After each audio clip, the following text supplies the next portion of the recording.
الحمد لله وحده والصلاة والسلام على من لا نبي بعده. اللهم لا سهل إلا ما جعلته سهلا وأنت تجعل الحزن إذا شئت سهلا. لله تعالى. فصل. طيب التماس شهر رمضان. خب این فصل در بیان جستجو کردن یا که مراقبت کردن ماه رمضان. الشیخ قدری میفرماید و ینبغی للناس ان یجب، یعنی واجب است برای مردم، مراد از اینجا واجب یعنی وجوب کفایت، یعنی اگر یک گروه مسلمان ها ببینند از گردن دیگر مسلمان ها ساقط می شود، مثل فرض کفایت، مثل نماز جنازه. اونجا فرض است اما اینجا واجب. طيب واجب است ایلتمس الهلال، تا اینکه مراقبت کنند، جستجو کنند ماه رمضان را فی الیوم التاسع والعشرین من شعبان، در روز 29 ماه شعبان. عادت مسلمانان در دنیا همین است، موافقی سخن رسول اکرم صلی الله علیه و سلم صوموا لرؤیته و افطروا لرؤیته، روزه بگیرید اگر ماه دیدید و این روزه را بشکوید، مقصد عید کنید اگر ماه دیدید. خب برای همین 29 شعبان همه برای مراقبت یعنی جستجوی ماه چیکار میکنن؟ در گوشه های بگیم جای بلندی همون شهر یا قشلاق میبرند و ماه هم مراقبت میکنن. یعنی این موافق شریعت همین است. یعنی باید نیک دیدن با چشم باشد، نه با این چیزایی که بگیم تکنولوژی که امروز ترقی کرده است، با اینا درست نیست. ماه دیدن باید با چشم دیده شود.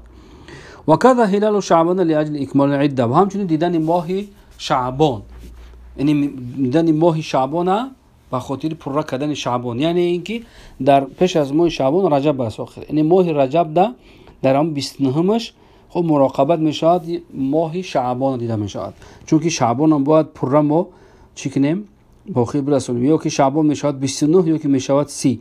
ماهای قمری یعنی اسلامی بگیم آسان‌تر، یعنی هجری 31 نمیشوند، یا 30 میشود یا 29، یا 30 میشود یا 29.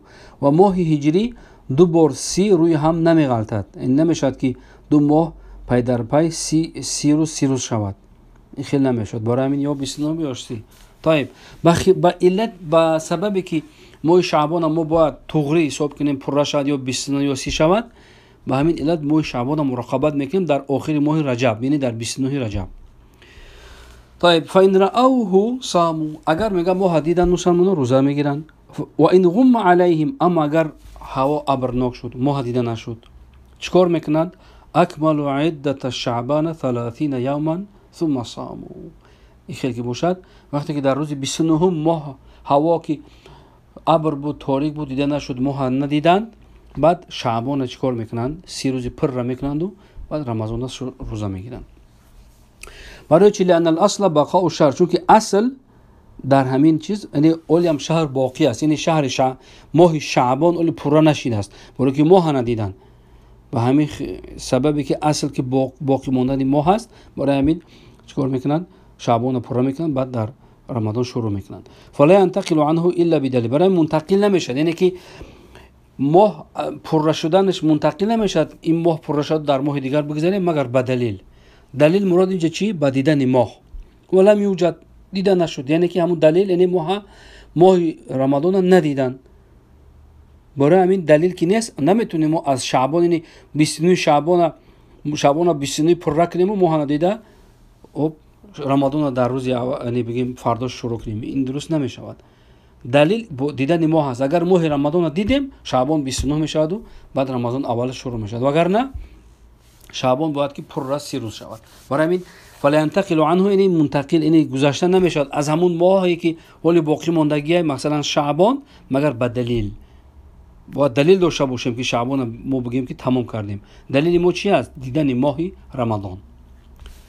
و حالا که دیده نشد، یعنی هوا ابر بود، برای همین دیده نشد، برای همین شعبان 30 روز میکنیم و رمضان با شروع میکنیم. طيب و من رأى هلال رمضان وحده، اما اگر مردم مسلمانان دیدن که یک مسلمان یک نفر در همین خیلی شد که ماه خودش تو قدید و این لم يقبل امام شهادته، خب اگر چندی هم امام مثلا یعنی شهادتش مثلا قبول نکرد، خب اون چیکار میکند؟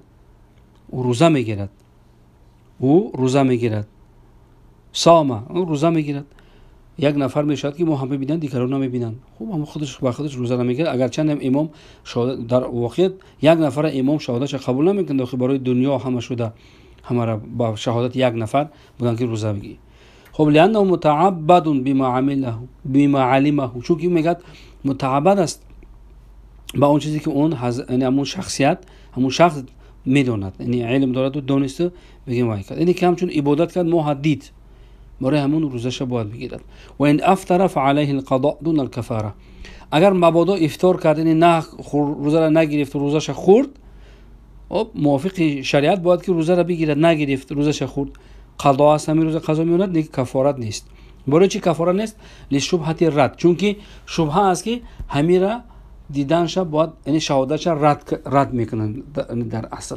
مثلا شاید امام شهادت را رد کند، بگه که شهادت قبول نیست، تو یک نفر هستی، چخیل تو یک نفر میتونی که یعنی چخیل شد که تو دیدی دیگه هیچ کس ندید، در همونجا همه بودن فقط تو دیدی.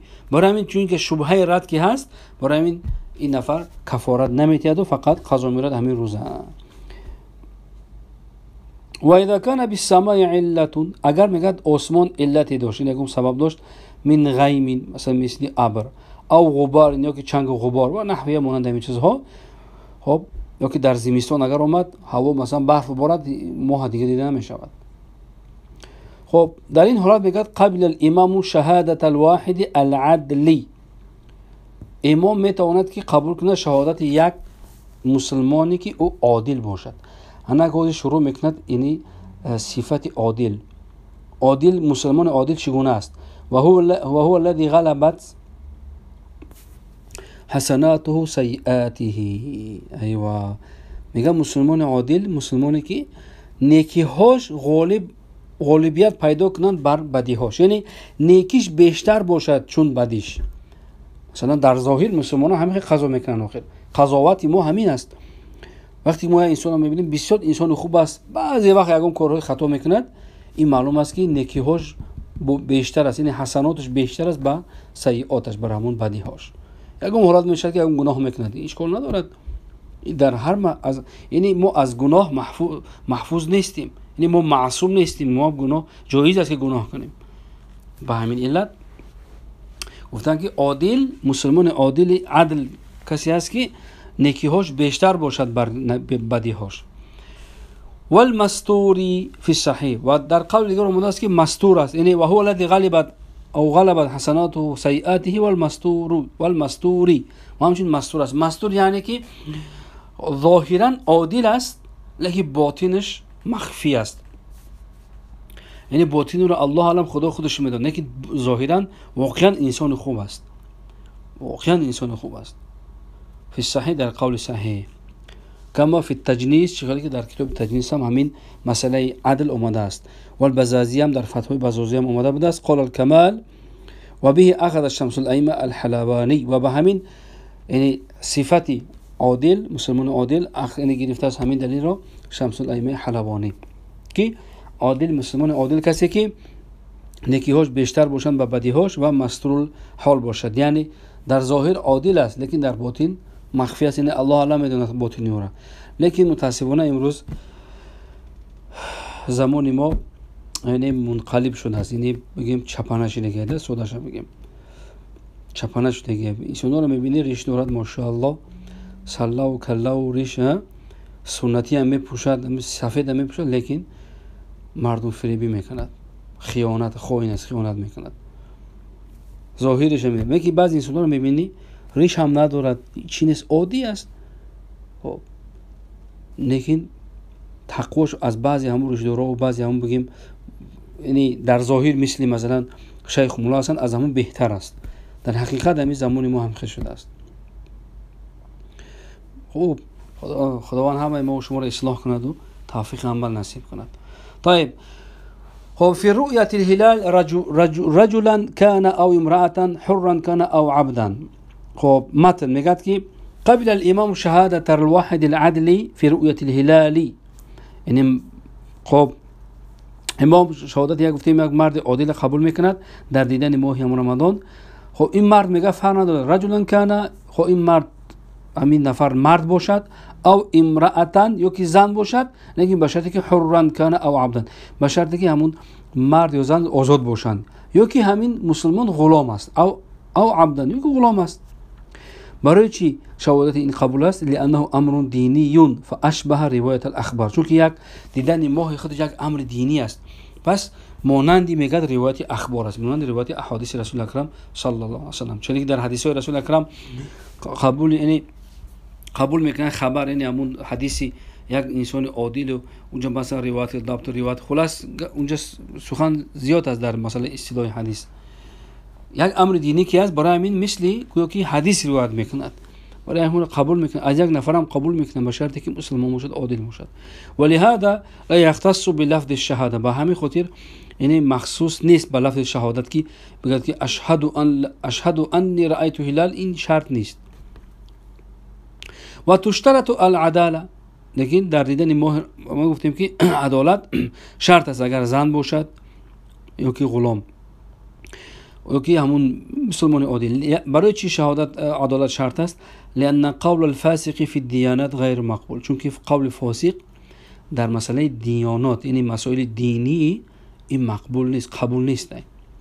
برای چی این حضرت اینجا آورد قول فاسق؟ چون که در مذهب امام ابو حنیفه رحمه الله قول فاسق، شهادت فاسق فقط در یک جا قبول است، همون در شهادت نکاح. اگر نکاح شود شاهدان دو تا فاسق باشند می شود، چون نکاح حضرت در مذهب امام ابو حنیفه نکاح همچون معامله گفتند، از دیانات نشمردند. یعنی مسئله بگیم در دین، یعنی دینی نیست، دیانات نیست، مقصد معاملات است. به همین دلیل که معاملات که هست نکاح، شهادت فاسق قبول میکنن. اما در غیر نکاح در دیگر حالت ها، در یگام جای دیگر شهادت فاسق میدونید گناهگاری کبیره، یعنی گناه کبیره میکند، توبه نمیکند، راست یعنی در این مسائل قبول نیست شهادتش. خب و تعبیل قول الطحاوی، میگه تعبیل کردن قول طحاوی که عدلا او غیر عدلین، یعنی عادل باشد یا غیر عادل باشد، میگه ان یکون مستورا، یعنی عادل که حالش مستور است، یعنی در ظاهر عادل است لیکن در خفی، یعنی در قلبش، در باطنش او دیگه مستور است، الله اعلم، او را خدا خودش میدونه، او بین او است و بین خدا، لیکن در ظاهر انسان عادله. طيب وفي اطلاق جواب الكتاب، میگه در اینکه جواب کتاب مراد همین قدوری، متن قدوری، یعنی حضرت امام قدوری گفتن که یعنی اطلاق مطلقاً جواب وردن که قبل الامام شهادت الواحد العدل، مطلق گفتن، یعنی قبول میکرد امام شهادت ری، یعنی اگر گفت اذا کان بالسماء علت، اگر در آسمان علت دگم ابر باشد یا غبار باشد، همون همین امام قبول میکنه شهادت یک مسلمان عادل. همین عباره میگه جواب کتاب يدخل المحدود في القذف بعد ما تاب، يدخل المحدود في القذف، یعنی داخل میشن همچنین مسئله همون کسی که حد زدن در مسئله قذف، در مسئله تهمت بعد از اینکه توبه کرد. مثلا یک نفر بیاد بگه که همون نفری که شما همون را مثلا به سبب تهمتش شما قذفش کردین که بگیم جزاش دادین، تهمت کرد در شریعت هست که اگر زنهای پاکدامن تهمت کنن موافق شریعت رو با شلاقش بزنن، همون بگیم که شلاقش همون مخصوص قمچین میگن، چی میگن، همون از رزین است، زده میشود، همون را قذف میگن. خلاصه اگر همون را در مسئله حد همون قذف زده باشد، همون را بعد از اینکه توبه کرد یک نفر اومد شهادت داد که همون فلانی توبه کرده، که شهادتش قبوله، یعنی همون انسان شهادتش قبول است و همون انسان را که قذف زدگان، یعنی که بگیم شلاق زدگان، شهادت هم قبول است. هو ظاهر روایه و همین ظاهر روایت است. برای چی؟ لانه خبر دینی، چون این خبر دینی است و اون را موافق دین چکار کردن، جزاش دادگیان. همین کسی که حدش زدگان در مسئله قذف، تهمت که زنهای پاکدامن تهمت کرد بعد شلاق زدن، این موافق دین جزاش گرفت، یعنی توبهش همون بود. بعد که توبه کرد اگر همین هم محدد شهادت همین قبول است. و عن ابی حنیفه انه لا تقبل، نکی امام ابو حنیفه یک روایت است که همین کسی که در حد قذف، یعنی در حدش زدن، یعنی شلاق زدن به سبب تهمت کردگیش پاکدامن را، ابو حنیفه میگه شهادتش قبول نیست. برای چی؟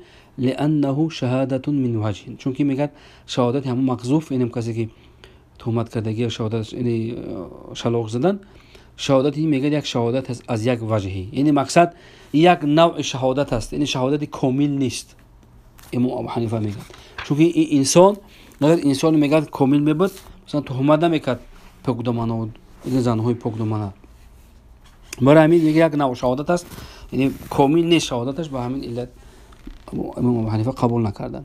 طيب فإن لم يكن بالسماء علة، اما اگر در آسمان علتی نباشد، یعنی غبار نیست، هوا ابرناک نیست، برف نیست، صافی هوا، در این حالت میگه لم تقبل شهادته حتى يراه ويشهد به جمع كثير يقع العلم شرعي وهو غلبة الظن بخبره. ایوه.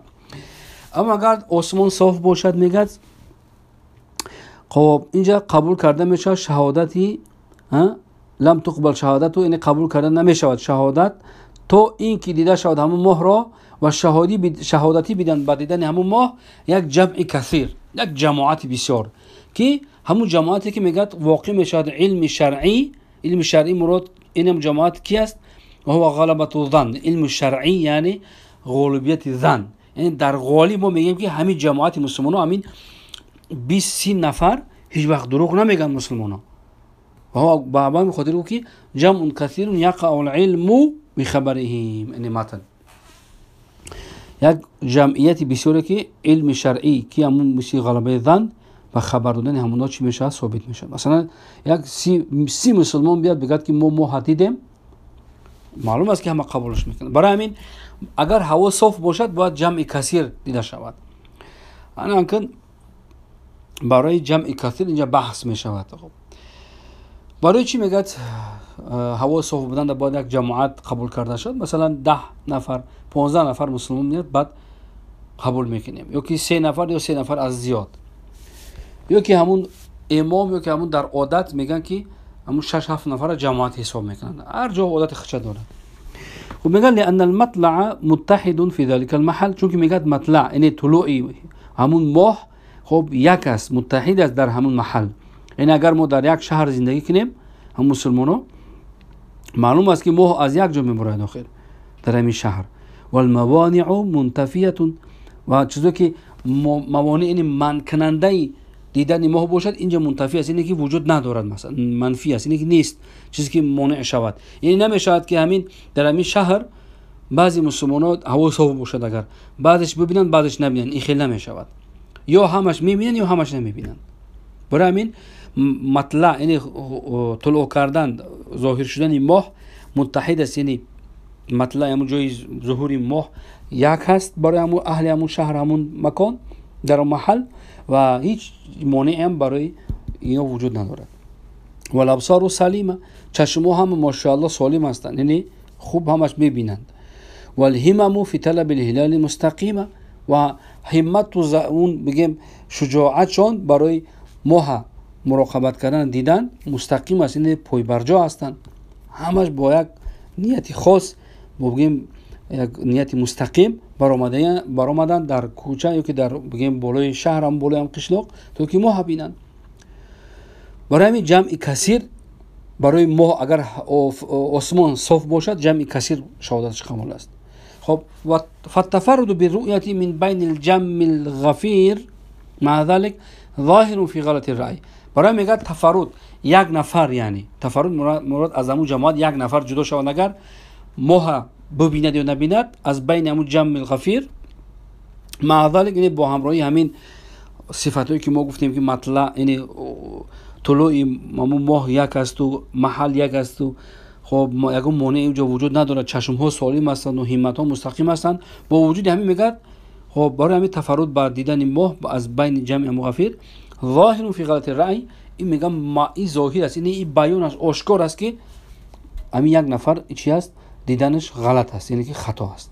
مقصدش که اگر یک جماعت کلام بیاد بگد که اگر هوا صاف باشد ما ماه ندیدیم، نه که هم بین یک تشمیت میگه که من دیدم، او را قبول نیست شهادتش. یا که برعکس مثلا هم جماعت میگه که ما دیدیم، یا نفر میگه من ندیدم، معلوم است که گپ را قبول نمیکنن. برای همین او یک نفر که از بین یک جماعت اهل اون محله باشد، نه که او یک نفر اعتبار نیست همون دیدنش، برای اینکه غلط میکنه دو مثلا دیدنش. قال فی التصحیح در تصحیح ورده است که لم يقدر الجمع الكثير في ظاهر روایه، یعنی یک جمع کثیر گفتیم یک جماعت مقدر نیست میگه در شریعت در کتاب های ظاهر روایت در مذهب امام ابو حنیفه. یعنی عدد چه نگفتن چند نفر. و اختلف فیه، برای همین در همین مسئله اختلاف است. قال بعضهم، بعضی از علما گفتن که ذلك مفوض الى رأی الامام والقاضی، میگه این مسئله این افاده میکنه، این روانه میکنه به سوی رأی و اندیشه و فکری هم امام و قاضی هم محله. همون امام و قاضی چی قدر انسان که جمع کثیر بشمونن هم مسلمانان را، همون جمع کثیر در اختیاری همون.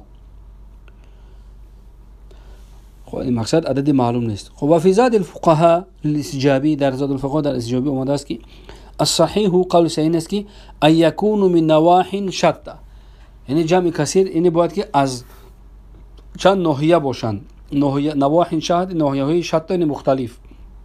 مثلا یا 5-6 نفر از جنوب میاد، 5-6 نفر از شرق میاد، 5-6 نفر که از میگیم شمال میاد، همین خیلی از چند طرف جمع میشوند در یک جمعیت، بعد ما هم مراقبت میکنن. این قول استجابی است. و ذکر الشرملالی، شرملالی حضرت ذکر کردن که گفتن که و غیره تبعا للمواهب، و غیر از شرملالی دیگر از علماء در یعنی همچون پیروی از مواهب الفتوا است، این کتاب فتوا، ان الاصح قول صحیح من است که روایتا تفویضه الى رأی الامام، یعنی همون جماعتی بسیار باید که امام اختیار کنند. امام میگه که مثلا 20 نفر همین جماعت است یا که 10 نفر جماعت. خلاص این مسئله ما بر رأی و اندیشه و فکر همون امام همون محله میسپاریم. امام بگه 5 نفر جماعت، خوب هم 5 نفر جماعت کثیر جمع کثیر حساب میشود و هم 5 نفر میروند ما هم مراقبت میکنند. و روى الحسن بن زیاد، حسن بن زیاد حضرت شاگرد امام ابو حنیفه روایت کردن عن ابی حنیفه، از امام ابو حنیفه رحمه الله، انه تقبل فيه، یعنی که یک روایت حسن بن زیاد از ابو حنیفه آوردن که گفتن که گویا که ابو حنیفه رحمه الله گفته باشن که تقبل فيه شهادة الرجلين او رجل و امرأتين و ان لم يكن في السماء عله. این یک روایت از ابو حنیفه آوردن که یعنی قبول کرده میشه در مسئله دیدن ماه شهادت 2 مرد را یا 1 مرد و 2 زن را. این مقصد یک روایت بود از امام صاحب که هم 2 نفر اگر بیان، اگر آسمان چی باشد خودش میگه و الا لم يكن في السماء الا، اگر به شرطی که آسمان در آسمان یکم الا دین ابر نباشد و غبار نباشد و مثلا مثل برف و بارون نباشد، هوا صاف. یعنی اگر هوا صاف باشد خب 2 مرد 2 مسلمان بیان شهادتی بتن، شهادتشون قبول است که ماه دیدن، یا که 1 مرد و 2 زن. یک روایت از ابو حنیفه همین چیز هست. این در بعضی کتابا همین چیز نمیارن، هست همین چیز شهادتی 2 مرد و که 1 مرد و 2 زن. قال فی البحر، در بحر رایق آورده است حضرت ابن جیم که لم ارى من رجح هذه روایت، این حضرت ابن جیم میگه که من ندیدم که همین روایت ابو حنیفه را که حسنی به زیاد آورده باشد همین یگان کس از همین علمای حنفی ترجیح داده باشند. این قول ترجیح دادگی نیستند، گویا که قول ضعیف باشد از ابو حنیفه. برای میگه و ينبغي العمل علیها فی زمانه، لیکن میگه در زمان ما خب بر ما لازم است که عمل کنیم بر همه روایتی که حسن بن زیاد چکار کردن از ابو حنیفه آورد، یعنی که شهادت 2 مرد یا که 1 مرد و 2 زن قبول کنیم در همه زمان ما. میگین حضرت برای چی؟ لان الناس تکاسلوا عن تراء الاهله، چون میگه مردم بسیار کسلان، یعنی بسیار تنبل شدن در مسئله مراقبت اهله این ماها. در واقع همین خیلی است.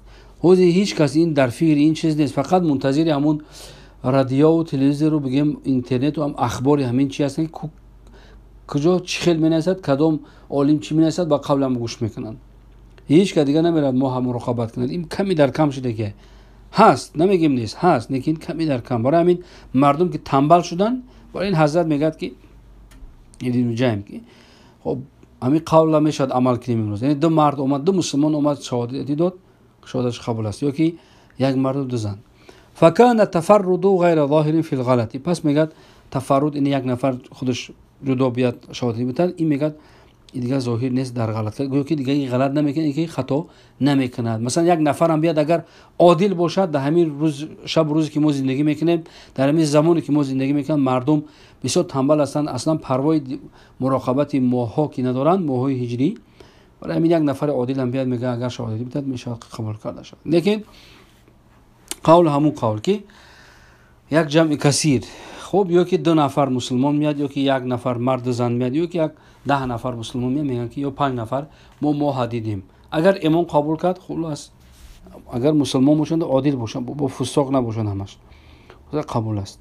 وگرنه مثل همون قاعده پیشینه که بیان کردیم، شعبان 30 روز پرره میکنن و بعد رمضان شروع میکنن. طيب و وقت الصوم من حين طلوع الفجر الثاني الذي يقال له الصادق الى غروب الشمس.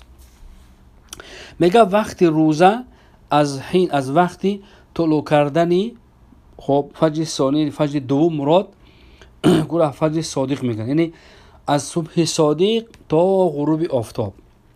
لقوله تعالی، چون خداوند گفت و کلوا واشربوا، بخورید و بنوشید، حتی تا اینکه یتبین، یعنی آشکار شود، ظاهر شود، نمایان شود، لکم الخیط الابیض، برای شما خیط الابیض همون سفیدی، من الخیط الاسود از تاریکی، من الفجر از فجر. یعنی خداوند امر کرد که بخورید بنوشید تا اینکه بر شما مثلا آشکار ظاهر نشود، یعنی سفیدی از خیط الابیض من الخیط الاسود من الفجر. مقصد تو همون صبح صادق هم میتونین بخورین، همون سحر خرک و خیر، تا صبح صادق در اومدنش میتونین بخورین. الی ان قال، تا اینکه خداوند بعد در دوام آیت گفت که ثم اتم الصيام الی الليل، یعنی بعد از اون شما روزه را تمام کنین تا شب. والخيطان، امو خیط ابیض و خیط الاسود، و خیطان یعنی بیاض النهار و سواد الليل. بیاض النهار خیط الابیض مراد همون روز سفیدی، یعنی سفیدی روز، و خیط الاسودش یعنی سواد الليل، یعنی تاریکی شب. مقصد از این آیت این که تا اینکه صبح صادق ندارد شما میتونید بخرید. یعنی معلوم است که نمیشد که همین تا همین در اومدن صبح تو بخری. خب احتیاطاً، چون که امروز تقویم ها و بعضی چیزها میبراید، یعنی احتیاطاً برای مردم بیان میکنن که تو فلان ساعت هم میتونین بخرین، فلان ساعت خود نخرین. 10-15 منوت یا که 10 منوت 5 منوت، بعضی جا هم خیلی بنابر مختلف محل و زمان و مکان فرق میکنه. برای همین امروز این چیزها همچون اینا بگیم احتیاطی هستن، اینا تقریبی هستن، اما اینا تحقیقی نیستن که حتما انیق وقت وای نمیکنن که همین کلندر رو بگیم، همین تقویمایی که امروز ما و شما در ماه مبارک رمضان میبرن در همه جاها، در تلفن‌هایی که امروز هستن میبینیم، اینا همش بگیم تخمینی هستن، دقیق نیستن. به همین علت، به همین سبب چور میکنیم خلاص، مثل چون که همون گونه‌ای که خداوند امر کردند، خلاص از صبح صادق تا شام تا غروب آفتاب چیکار میکنیم؟ باید که روزه بگیریم. خب این باب هم با آخر رسید و آخر دعوانا و الحمد لله رب العالمین.